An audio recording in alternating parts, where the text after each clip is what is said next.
The tour travelled from Antalya along the Lycian coast to Ephesus, then inland to Aphrodisias, Pamukkale and back to Antalya. First stop was Kombucha for our first Turkish coffee.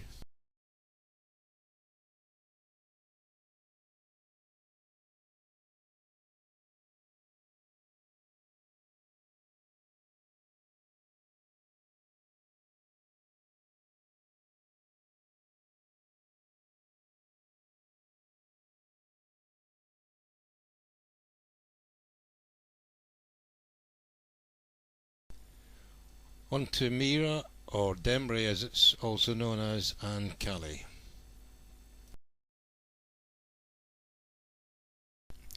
Mira's claim to fame is based on St. Nicholas, born in Patra in 270 AD and later appointed local bishop.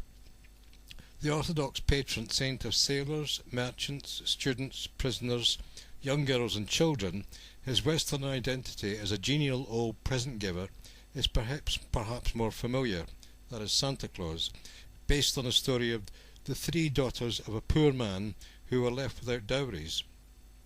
Nicholas is credited with throwing 3 purses of gold coins into the house by night, enabling them to find husbands. Many posthumous miracles were attributed to the saint, but little is actually known about the man. However, after his death he was probably buried in the church in Demre that's now dedicated to him. It is also widely believed that in 1087 his bones were carried off to Italy by a group of devout raiders from Bari. Demre still banks heavily on its connection with St. Nicholas, otherwise known as Noel Baba, Father Christmas in Turkish. A special Mass is held here on his main feast day, December the 6th, attracting Orthodox and Catholic pilgrims, while others take place on random Sundays throughout the year. The Church of St. Nicholas dominates central Demre. Despite the unsightly unsynthetic protective canopy on one side, the building remains evocative of its patron saint. Nicholas was beatified after visitors to his purported tomb reported miracles, and Mira soon became a popular focus of pilgrimage. Even after the Bari raiders stole his bones, the pilgrimages continued. Monks from a nearby monastery simply designated another tomb as the saint's, pouring oil through openings in the top and collecting it at the bottom to sell to pilgrims as holy secretions. The contemporary church, basically a 3-aisled basilica with a 4th added later, has little in common with the 4th century original, having been rebuilt in 1043 after its destruction by occupying Saracens, and again in 1862 by Russian Tsar Nicholas I, who installed a vaulted ceiling instead of a cupola in the central nave, along with a belfry. Turkish archaeologists have carried out more recent protective modifications. The most typically Byzantine features is the synthronon, bishop's throne, in the apse, rarely found in situ since most were removed when Anatolian churches were converted into mosques. Among the patchy interior frescoes, the best and clearest in the dome of the north transept is a Communion of the Apostles. Mosaic floor panels, mainly geometric designs, adorn the nave and south aisle, while masonry fragments near the entrance include one carved with an anchor, either symbolic of Christian faith or Nicholas as protector of sailors. His purported sarcophagus in the southernmost aisle is not considered genuine. The saint's bones were reputedly stolen from a tomb under a pavement, and more significantly, on this one there's a relief representation of a married couple on the lid.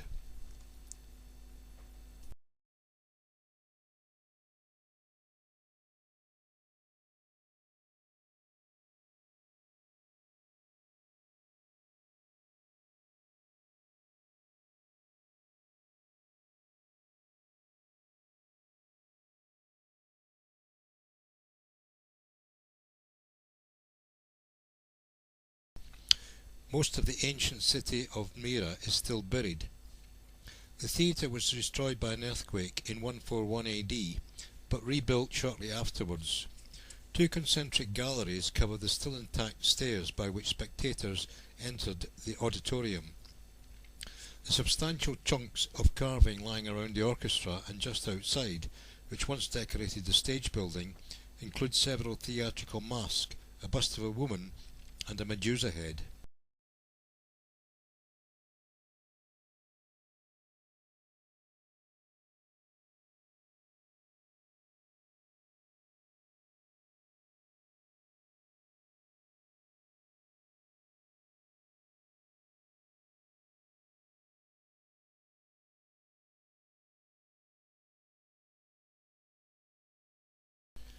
The main concentration of tombs stands west of the theatre. Most are of the house type, in imitation of Lycian dwelling places, even down to the wooden roof beams. Some are decorated with reliefs, including warriors at the climax of a battle, a naked page handing a helmet to a warrior, and a funerary scene.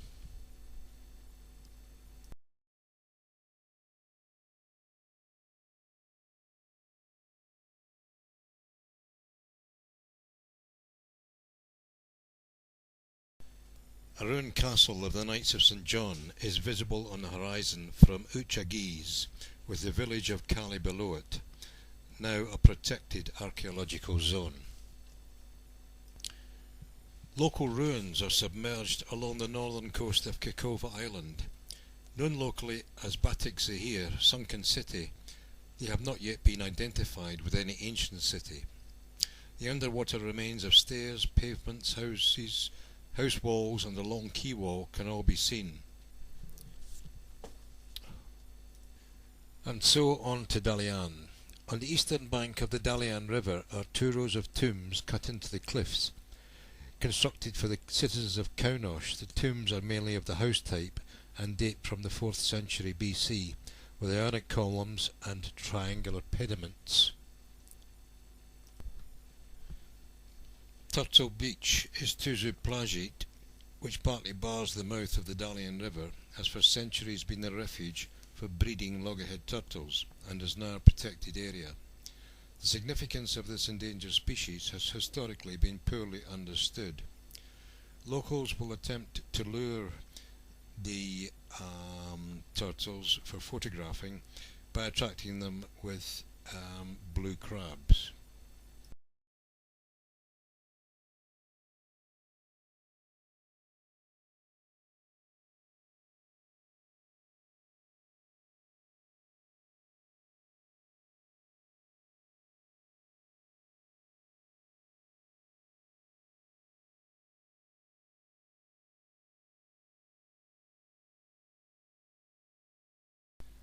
Curiously shaped rock formations include a baby elephant, a whale, and an alligator.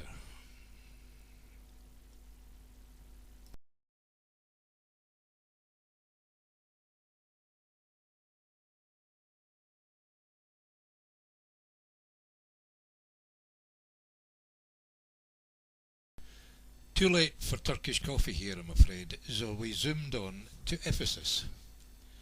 Legends relate that Ephesus was founded by Androclus, son of King Codrus of Athens. He was advised by an oracle to settle at a place indicated by a fish and a wild boar. Androclus and his entourage arrived here to find natives roasting fish by the sea. Embers from the fire set a bush ablaze, out of which charged a pig, and the city was on its way. The imported worship of Artemis melded easily with that of the indigenous Cybele, and the Ephesus of 1000 BC was built on a north slope of Mount Pion, Panagia Dagi, very close to the temple of the goddess. This appears to be the remnants of some sort of board game. The city we see today was founded in the 4th century BC by Alexander the Great's successor Lysimachus, but it was under the Romans that Ephesus became the chief port on the Aegean.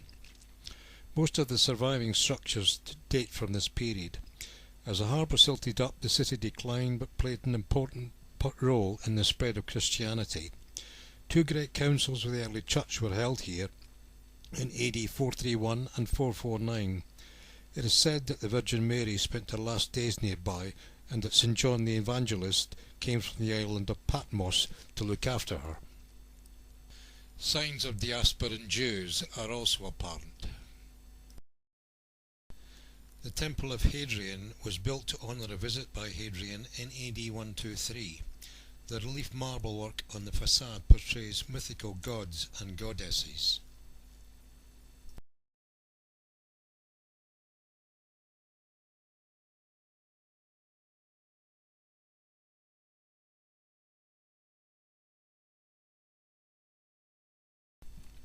The Library of Celsus was built in AD 114 to 117 by Consul Gaius Julius Aquila for his father. The library was damaged first by the Goths and then by an earthquake in AD 1000. The statues occupying the niches in front are Sophia, wisdom, Arete, virtue, Ennoia, intellect, and Episteme, knowledge. The Great Theatre was carved into the flank of Mount Pion during the Hellenistic period and was later renovated by the Romans.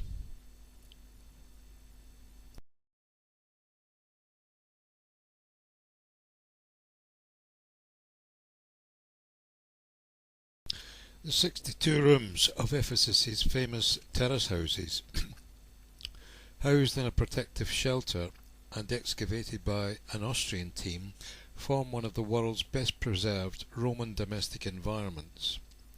Broken down into 7 dwellings, Terrace House 2 was buried and thus very well preserved by earthquakes during the 3rd century AD. Highlights include a basilica wallpapered with thin sheets of marble in dwelling 6, underfloor heating in dwelling 5, and the mosaics and murals in the room of the 9 muses in dwelling 3.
Took loads of pictures here. You can tell we're archaeologists.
Nearly there.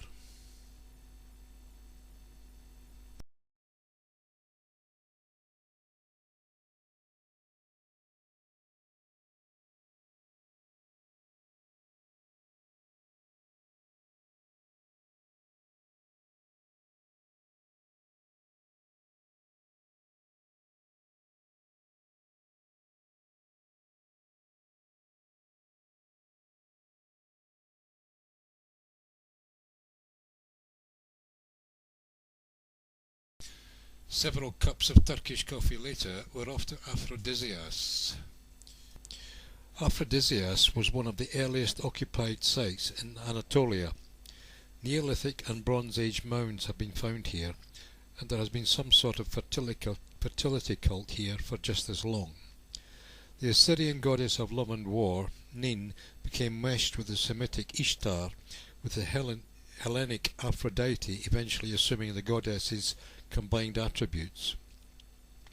Despite a strategic position near the meeting point of ancient Caria, Lycia and Phrygia, and its proximity to major trade routes, for many centuries Aphrodisias remained only a shrine. However, during the 2nd century BC, its citizens were rewarded for their support of the Romans during the Mithridatic revolt.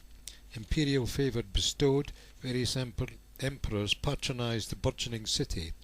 Aphrodisias became particularly renowned for its school of sculpture, sourcing high-grade marble from nearby quarries, and local works soon adorned every corner of the empire, including Rome itself.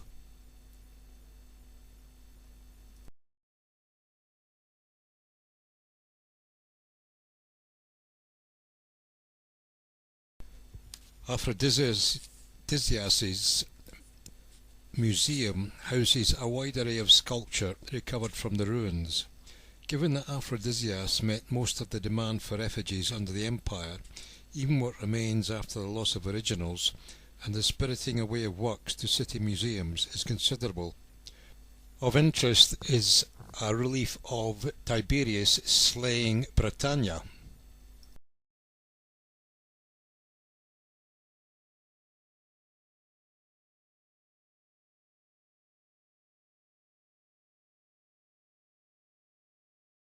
Fortified by another Turkish coffee, we're off to Pamukkale. The spectacular white travertine terraces at Pamukkale, next to Hierapolis, have long been one of Turkey's most popular and photographed sites. The terraces form when water from the hot springs loses carbon dioxide as it flows down the slopes, leaving deposits of limestone. The layers of white calcium carbonate, built up in steps in the plateau, have earned the name of Pamukkale, Cotton Castle.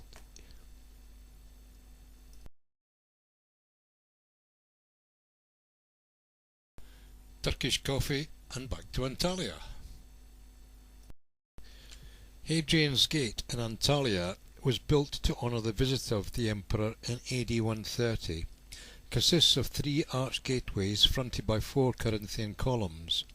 For years the structure was encased in the Seljuk city wall and was uncovered only in the 1950s. Restoration work has been carried out and the pavement between the arches stripped back to the Roman level, showing clearly the wheel ruts cut into the stone.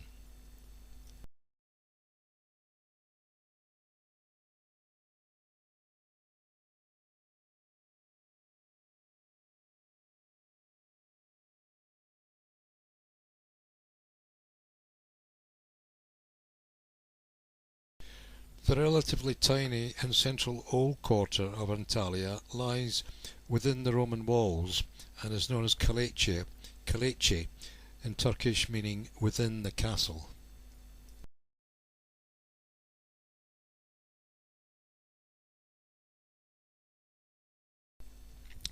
The once crumbling quays of the old harbour have been rebuilt, gardens laid out and the harbour walls restored.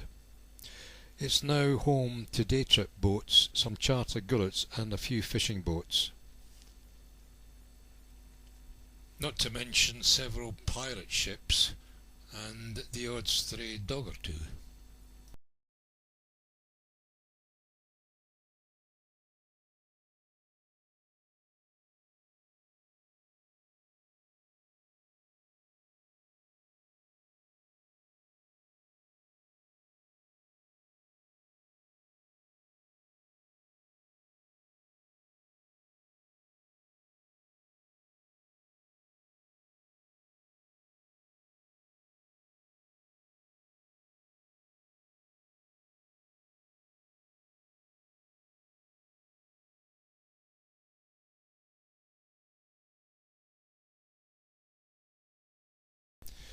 The 13th century fluted minaret, Evli Minare, dates from the reign of Seljuk Sultan Ali-Din Kekubad and has become the symbol of Antalya.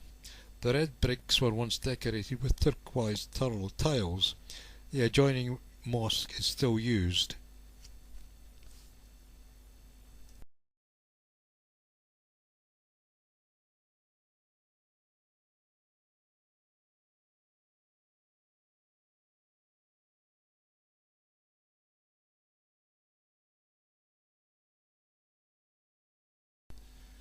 "30 cups of Turkish coffee and 7 days later, and we're all really sort of swinging from the chandeliers, not to mention having the odd belly dance or two."